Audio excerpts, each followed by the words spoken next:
సచ్చిదానంద సమర్థ సద్గురు సాయి మహారాజ్కి జై. సాయి బిడ్డలందరికీ కూడా సాయినాథన్ ఆశీర్వాదాలతో మనం గురుచరిత్ర పారాయణం 13వ అధ్యాయంలో ఉన్నామండి. నిన్న ప్రస్తావన చెప్పుకున్నాము. ఇప్పుడు కథారంభంలోకి వెళదాం.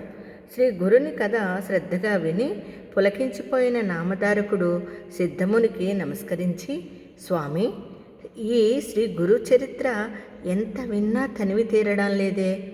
నా పరిస్థితి లేత పచ్చికను చెవి చూచిన ఆకలిగొన్న ఆవువలే ఉన్నది.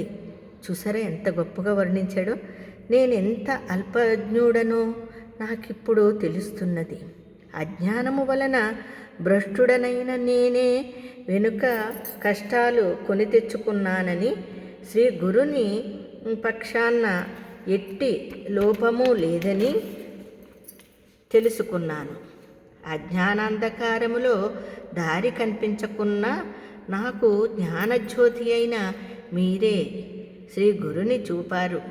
మీ రూపంలో శ్రీ గురుడే నన్ను అనుగ్రహించారు. మీరు చేసిన మేలుకు నేనెన్నటికీ మీ రుణం తీర్చుకోలేను. అల్పవృక్షానికి, చింతామణికి జ్ఞానమిచ్చిన వారికి ఏమి చేసి ప్రత్యుపకారము చేయగలము? మీ బోధ వలన నాకు సర్వార్థ సాధకమైన నిరంతర గురుస్మరణ కుదురుతుంది. దయతో అటు తర్వాత శ్రీగురుడు ఎక్కడికి వెళ్ళారో, ఏమి చేశారో సెలవియ్యండి అని ప్రార్థించాడండి. సిద్ధయోగి సంతోషంతో అతని శిరస్సున చేయి పెట్టి, నీ జన్మ ధన్యమయ్యింది. శ్రీగురుని పాదాలు నీ హృదయంలో చోటు చేసుకున్నాయి కనుకనే ఇలా కోరగలుగుతున్నావు. ఇందువలన నీవు తరించడమే గాక సాటివారిని కూడా తరింపచేయగలవు.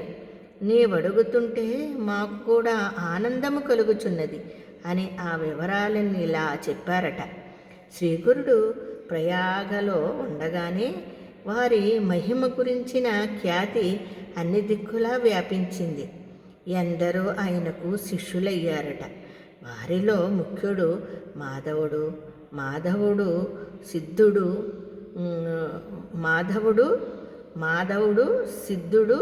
బాలుడు, ఉపేంద్రుడు, జ్ఞానజ్యోతి, సదానందుడు, కృష్ణుడు అనే 7 స్వామికి ముఖ్య శిష్యులము. మా అందరి పేర్లకు చివరి సరస్వతి అనే బిరుదు ఉంటుంది. శ్రీగురుడు మమ్ములను మరికొందరు శిష్యులను వెంటబెట్టుకుని అనేక తీర్థాలు, క్షేత్రాలు పావనం చేస్తూ దక్షిణ దేశం తిరిగి వచ్చి పూర్వాశ్రమములో తమ జన్మస్థానమైన కారంజ నగరము చేరారు. అప్పుడు వారి తల్లిదండ్రులు, తోబుట్టువులు ఆయన రాకకెంతో సంతోషించారంట. స్థానిక జనమంతా ఆయనను దర్శించి పూజించారు. వారిలో బ్రాహ్మణులందరూ స్వామిని తమ ఇంటికి భిక్షకు ఆహ్వానించసాగారట. శ్రీగురుడు అందరి ఆహ్వానాలు అంగీకరించి ఒకే సమయంలో అనేక రూపాలలో అందరి ఇళ్లకు వెళ్ళి భిక్ష చేశారటండి. అందరూ ఆ లీలాకాశ్చర్యపడి ఆ లీలలకు ఆశ్చర్యపడిపోయారంటండి అందరూ. ఆయన సర్వవ్యాపకుడై భగవతవతారమని గుర్తించారంట. ఒకరోజు ఆయన తల్లిదండ్రులకు శ్రీపాదుల రూపంలో మళ్ళీ దర్శనమిచ్చారటండి.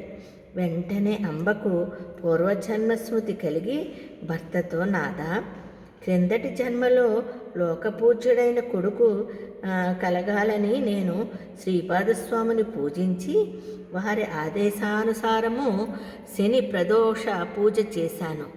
ఈ జన్మలో ఆ కోరిక నెరవేరి నా జన్మ సార్థకమయ్యింది అని చెప్పింది. అప్పుడు ఆ దంపతులు తమను సంసార సాగరము నుండి ఉద్ధరించమని ఆయనను కోరారు. అప్పుడు శ్రీగురుడు ఏ వంశంలో ఉత్తముడైన సన్యాసి జన్మిస్తాడో ఆ వంశంలోని 42 తరాల వారు తరిస్తారట. అబ్బబ్బబ్బా, ఆ కులమంతటికీ బ్రహ్మలోక ప్రాప్తి కలుగుతుందట. అంతకుముందు నరకంలో పడిన పితృదేవతలు కూడా బ్రహ్మలోకము పొందుతారటండి. మీ కులంలో నేను జన్మించాను కనుక మీకు బ్రహ్మపదం లభిస్తుంది. మీ పిల్లలు పూర్ణాయుష్మంతులై అష్టైశ్వర్యవంతులై సుఖంగా జీవిస్తారు. మీరు వారి బిడ్డలను మనుమలను చూడగలుగుతారు. చివరి దశలో క్షేత్రాలన్నింటిలోనూ ఉత్తమమైనది, వేదాల చేత కీర్తించబడినది అయిన కాశీలో మీరు నివసిస్తారు. మీకు ఎట్టి చింత అవసరము లేదు అని అభయమిచ్చారటండి స్వామి. చూసారా, 13వ అధ్యాయంలో రేపు కథ చెప్పుకుందామండి. అంతవరకు అందరికీ సాయిరామండి. జై గురుదత్త, శ్రీ గురుదత్త.